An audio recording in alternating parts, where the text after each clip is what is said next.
किसान साथियों, अगर आप खेती करते हैं तो आप धान की खेती तो करते ही होंगे और धान में जिंक तो आपने डाला ही डाला होगा। अब बहुत सारे हमारे ऐसे किसान साथी हैं जो जिंक डालने का सही तरीका, सही समय, सही तरीका नहीं जानते हैं। तो आज हम यही जानेंगे कि जिंक डालते समय हम कौन सी ऐसी गलतियां कर देते हैं जिसका आपको ध्यान रखना है। किस समय हमें जिंक का इस्तेमाल करना चाहिए, कौन से जिंक हमें डालने चाहिए, हमें जिंक मिट्टी में कितना डालना होता है, अगर हम जिंक का स्प्रे करते हैं तो हमें क्या करना चाहिए। आपको मैं बताते चलूँ, जिंक का इस्तेमाल आप दो तरह से कर सकते हैं। पहला तरीका होता है मिट्टी में इसका इस्तेमाल करना, दूसरा तरीका होता है अपनी पत्तियों पे इसका छिड़काव करना। तो आज हम दोनों तरीके आपको बताएंगे। इसके साथ साथ हम ये भी बताएंगे कि कौन सी ऐसी बात है जो हो सकता है आपको ना पता हो। तो ये तमाम जानकारी के लिए आज की हमारी पूरी वीडियो ज़रूर देखिएगा। और अगर आपने अभी तक फार्मिंग विद एसआरजे चैनल को सब्सक्राइब नहीं किया है, सबसे पहले चैनल को सब्सक्राइब करके बेल आइकन दबाएँ। कोई सवाल हो तो नीचे कमेंट करें और वीडियो को लाइक भी करें। तो चलिए जानते हैं किसान साथियों कि धान की फसल में जिंक हमें आखिर कब डालना चाहिए। सबसे पहले कब डालना चाहिए यही हम जानते हैं। किसान साथियों, जिंक का इस्तेमाल धान की फसल में धान की रोपाई के 20 दिन के बाद ही आपको करना चाहिए। अब 20 दिन के बाद क्यों करना चाहिए, क्या ये सही तरीका है, क्या यह सही समय है, इसके बारे में हम चर्चा करते हैं। किसान भाइयों, वैसे हम धान की रोपाई जब करते हैं तो या तो हम एसएसपी यानी सिंगल सुपर फास्फेट का इस्तेमाल करते हैं जिसमें 16% फास्फोरस होता है, या तो हम डीएपी का इस्तेमाल करते हैं जिसमें 46% फास्फोरस होता है, या तो हम एनपीके 12-32-16 का इस्तेमाल करते हैं, या फिर हम एनपीके 10-26-26 का इस्तेमाल करते हैं, या फिर हम एनपीके 14-35-14, या फिर हम 20-20-0-13। तमाम तरह के एनपीके आते हैं, तमाम तरह के खादें आती है। तो जो भी हम चाहे एनपीके डालें, चाहे एसएसपी डालें, चाहे हम डीएपी डालें, इन तीनों खादों में फास्फोरस पाया जाता है। अब यहाँ पे सबसे ज़्यादा ध्यान आपको यही रखना है कि जब भी कोई आप फास्फोरस वाली खाद डालें तो उसके साथ जिंक आपको नहीं डालना चाहिए। पहले सावधानी तो आपको यही बरतनी है। अब क्यों नहीं डालना है, क्योंकि जब जिंक और फास्फोरस एक साथ मिल जाते हैं तो एक नया तत्व बन जाता है जिसको हम जिंक फास्फेट नाम से जानते हैं। ये अघुलनशील तत्व होता है, यानी पौधे इसको अपने भोजन के रूप में ग्रहण नहीं कर पाते हैं। आप मान के चलिए कि दोनों चीज़ें, आपकी फास्फोरस और आपकी जिंक खराब हो जाती है, जिससे पौधे को वो लाभ नहीं मिल पाता है। आप खादों का इस्तेमाल भी करते हैं, आप ये सोचते होंगे कि शायद हमें अच्छी खाद ना मिली हो, या फिर कुछ भी आप सोच सकते हैं, या फिर हमने कुछ खाद डाली, कुछ गलती कर दी। तो यही सबसे बड़ी गलती होती है कि आपको कभी भी फास्फोरस वाले, चाहे डीएपी हो, एसएसपी हो, चाहे एनपीके हो, इसके साथ में आपको जिंक का इस्तेमाल नहीं करना है। क्यों नहीं करना है, क्योंकि ये दोनों तत्व एक साथ मिलकर रिएक्शन करते हैं जिससे एक नया तत्व बनता है जो अघुलनशील रूप में होता है, जिससे आपके दोनों तत्व खराब हो जाते हैं।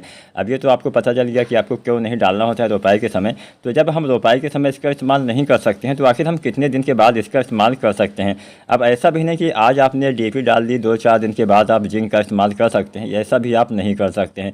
कम से कम 20 दिन का समय आपको देना पड़ेगा। अगर आप अगर आप डीएपी खाद का इस्तेमाल करते हैं रोपाई के समय, तो रोपाई के 20 दिन तक आपको मिट्टी में जिंक खाद का इस्तेमाल किसान साथियों नहीं करना चाहिए। अब एक सबसे बड़ा सवाल ये आता है कि मान लीजिए आपकी फसल में जिंक की कमी के लक्षण जो है वो 10-12 दिन पे ही दिखाई देते हैं, कई बार 1 सप्ताह बाद, 10 दिन के बाद, 12 दिन के बाद लक्षण अगर आपको कमी वाले दिखाई देते हैं, तो ऐसी कंडीशन में आप जिंक की पूर्ति कैसे कर सकते हैं। तो जब भी आपको जिंक की कमी के लक्षण दिखाई दे तो मिट्टी में आप जिंक न डाल के आप इसका छिड़काव कर सकते हैं। अपनी खड़ी फसल में इसका स्प्रे कर सकते हैं। फोलियर स्प्रे आप कभी भी कर सकते हैं। फोलियर स्प्रे का और मिट्टी में डीएपी डालने का कोई संबंध होता नहीं, क्योंकि उसका हम पत्तियों के ऊपर छिड़काव करते हैं, और जो हम डीएपी डालते हैं या फिर कोई भी हम फास्फोरस डालते हैं वो हम डालते हैं ज़मीन में। तो आप इसका स्प्रे भी कर सकते हैं। तो चलिए, अब हमें पता चल गया कि हमें 20 दिन तक जिंक नहीं डालना है। अगर आप कभी भी, आप तो इस्तेमाल करेंगे ही करेंगे, ऐसा नहीं कि आप रोपाई के समय डीएपी नहीं डालेंगे, डीएपी, एसएसपी या फिर एनपीके तो आप इस्तेमाल करेंगे ही करेंगे। तो इसलिए 20 दिन के बाद ही आपको रोपाई के जो है वो जिंक का इस्तेमाल करना चाहिए। पहली बात तो ये ध्यान रखनी है। दूसरा, आपको अगर कमी के लक्षण पहले दिखाई देते हैं तो आप इसका अपनी खड़ी फसल में स्प्रे कर सकते हैं। अब स्प्रे क्यों करना है, क्योंकि जो हम लक्षण जब दिखाई दे जाते हैं तब इसका जो असर होता है, जो हम स्प्रे करते हैं, इसका असर काफ़ी जल्दी आपके पौधे पे हो जाता है। समझ लीजिए, एक सीधी भाषा में अगर मैं आपको समझाऊं तो मान के चलिए, जो हम स्प्रे करते हैं उसका सीधा सीधा संबंध अगर हम इंसानों से तुलना करें तो मान लीजिए आपको कहीं पर दर्द हो रहा है, तो दर्द उतारने का, दर्द कम करने का 2 तरीका होता है। पहला तरीका होता है किसी दवाई को आप खा लें, पेन किलर जो आते हैं उसका इस्तेमाल करें। दूसरा तरीका होता है कि जो पेन किलर वाले इंजेक्शन आते हैं उसका इस्तेमाल करें। तो जो आप इंजेक्शन इस्तेमाल करते हैं उसका असर बहुत जल्दी होता है, जो आप दवा खाने के बाद इस्तेमाल करते हैं उसके असर में थोड़ा सा समय लगता है। तो इसलिए समझ लीजिए कि जो आप जिंक का स्प्रे करते हैं वो पेन किलर के इंजेक्शन के समान है, काफ़ी जल्दी असर करेगा। और जो आप मिट्टी में डालते हैं वो किसान साथियों क्या होता है कि जब हम कोई दवा खाते हैं, पेट में जाता है, पेट में घुलता है, उसके बाद उसका असर मतलब 1-2 घंटे बाद उसका भी असर स्टार्ट हो जाता है, जबकि जो हम इंजेक्शन लगाते हैं तुरंत आपने लगाया उसके बाद ही तुरंत आपको उसका जो असर है दिखाई दे जाएगा। ऐसे ही होता है स्प्रे और मिट्टी में डालने से। तो आप इस तरह से किसान साथियों समझ सकते हैं। तो अब हम ये जानते हैं कि आखिर हमें कब और कितनी मात्रा में कौन सी जिंक का इस्तेमाल करना चाहिए। अब जिंक तो वैसे बहुत तरह से आती है, लेकिन हम ज़्यादातर दो तरह से इस्तेमाल करते हैं। पहला आती है जिंक सल्फेट 33% वाली, और दूसरी आती है जिंक सल्फेट 21% वाली। तो दोनों में से जो भी आपको पसंद आए किसान भाइयों, उसका इस्तेमाल धान की फसल में आप कर सकते हैं। ऐसा नहीं कि केवल आप 33% वाला डाल सकते हैं, 21% वाला भी जिंक किसान साथियों हमारे बहुत सारे किसान साथी इस्तेमाल करते हैं, उससे भी हमें काफ़ी अच्छा फ़ायदा मिलता है। तो चलिए जानते हैं सबसे पहले 33% वाले जिंक के बारे में। 33% वाले जिंक में 33% जिंक, यानी इसको हम जिंक सल्फेट नाम से जानते हैं। जो 33% वाली जिंक सल्फेट आती है, इसमें 33% जिंक पाया जाता है और 15% इसमें सल्फर पाया जाता है। ये मोनोहाइड्रेट रूप में होती है, इसके इस्तेमाल से अच्छा लाभ मिलता है। जो 21% वाली जिंक आती है, इसमें 21% जिंक और 10% सल्फर पाया जाता है। ये हेप्टाहाइड्रेट रूप में होती है। अब यहाँ पे जिंक के बारे में तो मैंने आपको बता दिया। एक जिंक और आती है 12% वाली, उसका भी इस्तेमाल आप कर सकते हैं।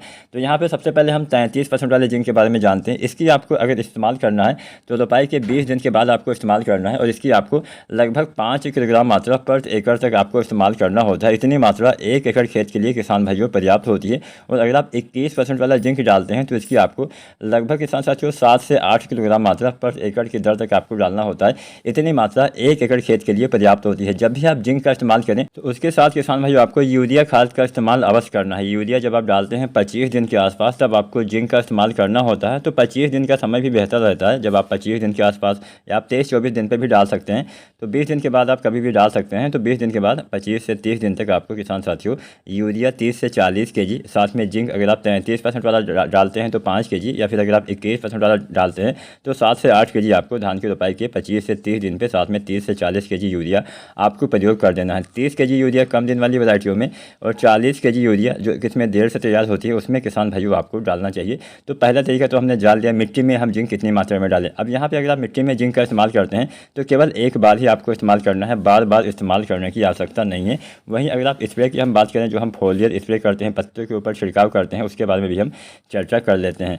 तो अगर आप 33% वाले जिंक का स्प्रे करना चाहते हैं तो आप स्प्रे भी कर सकते हैं इसका। ऐसा नहीं केवल मिट्टी में डाल सकते हैं, आप इसका स्प्रे भी कर सकते हैं। तो अगर आप 33% वाला जिंक डालते हैं तो इसकी आपको 750 ग्राम मात्रा डालनी होती है स्प्रे के रूप में, छिड़काव के रूप में। और यहाँ पे इसके साथ में आपको केवल सिंगल जिंक आपको स्प्रे नहीं करनी होती है, इसके साथ आप 2 चीज़ें डाल सकते हैं। पहली चीज़ आप यूरिया का इस्तेमाल कर सकते हैं, जो काफ़ी आसानी से आपको मिल जाती है। तो जो दानेदार यूरिया आती है 1 से 2 kg या फिर अधिकतम 3 kg आप मिला के प्रयोग कर सकते हैं। इसको पहले ऐसे आपको घोल लेना होता है पानी में, उसके बाद एक साथ मिला के आप आसानी से इस्तेमाल करिएगा, अच्छा लाभ मिलेगा। नाइट्रोजन की पूर्ति भी हो जाएगी, साथ में जिंक की पूर्ति भी हो जाएगी। तो अधिकतम 3 kg, वैसे तो 1 से 2 kg पर्याप्त रहता है, लेकिन कई बार ज़्यादा अगर आपके फसल में पीलापन दिखता है तो आप 3 kg भी मात्रा अधिकतम डाल सकते हैं। तो यहाँ पे जिंक और सल्फेट आपको डालना होता है। जो 33% वाली आती है 750 ग्राम, या फिर जो 21% वाली जिंक आती है इसका भी आप स्प्रे कर सकते हैं, इसका भी आप छिड़काव कर सकते हैं। तो 21% वाले जिंक की आपको लगभग 1 kg मात्रा पर एकड़ तक आपको यूज़ करना होता है। साथ में 1 से 2 kg आपको यूरिया खाद का इस्तेमाल करना होता है। अब पहली चीज़ तो होगी यूरिया के साथ आप डाल सकते हैं। दूसरी चीज़ है बुझे हुए चूने का पानी।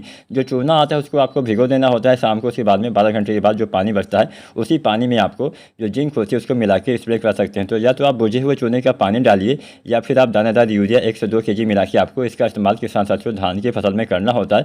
और जब आप स्प्रे करते हैं तो आपको इसका छिड़काव 2 बार करना होता है, एक बार में काम नहीं चलता है। तो पहली बार इसका इस्तेमाल आपको धान की रोपाई के 25 से 30 दिन पे, और दूसरी बार फिर से आप 20-25 दिन के बाद इसका इस्तेमाल करते हैं तो अच्छा लाभ मिलता है। तो पहली बार 25 से 30 दिन पे, और दोबारा से बालियाँ निकलने से पहले आपको इस्तेमाल कर देना चाहिए। अच्छा लाभ मिलेगा, जिंक की पूर्ति भी हो जाएगी और आपके पौधे में हरियाली भी आएगी, अच्छी ग्रोथ होगी और अच्छा लाभ मिलेगा। एक जिंक और आती है जिसका भी इस्तेमाल किसान साथी कर सकते हैं, वो आती है एडीटीए रूप में, चिलेटेड फॉर्म में आती है।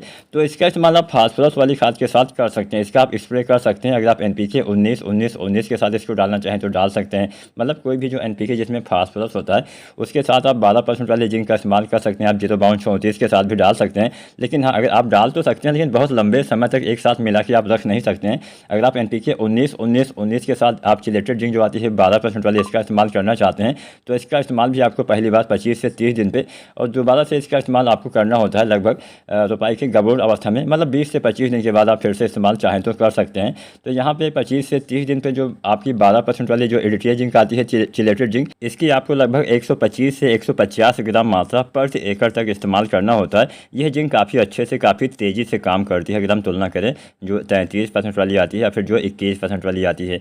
तो कोई भी जिंक जिंक आप डाल सकते हैं, जो 12% वाली जिंक आती है, इसका इस्तेमाल आप फास्फोरस के साथ जो भी आप घुलनशील उर्वरक आते हैं NPK 19-19-19 या फिर आप 0-34 के साथ भी दोबारा से डाल सकते हैं 125 से 150 ग्राम। बस ध्यान यही रखना है, दोनों का अलग अलग घोल बनाना है, उसके बाद में एक साथ मिला के इस्तेमाल कर लेना है। बहुत लंबे समय तक एक साथ घोल के आपको रखना नहीं होता है। तो जब आप 0-34 डालते हैं 1 से 1.5 kg गबोड़ अवस्था में, तब भी आप दूसरी बार मतलब इसका भी आपको 2 बार इस्तेमाल करना पड़ेगा। पहली बार 25 से 30 दिन पे, दोबारा से 20-25 दिन के बाद फिर से अगर आप इस्तेमाल करते हैं तो भी आप जिंक की पूर्ति कर सकते हैं। उम्मीद करते हैं आज की जानकारी आपको पसंद आई होगी। फिर भी अगर आपका कोई सवाल हो, कुछ भी आपको समझ में नहीं आया है, नीचे कमेंट करिए, हम आपके लगभग समस्त सवालों के जवाब कमेंट के माध्यम से दे देंगे। वीडियो देखने के लिए आपका धन्यवाद।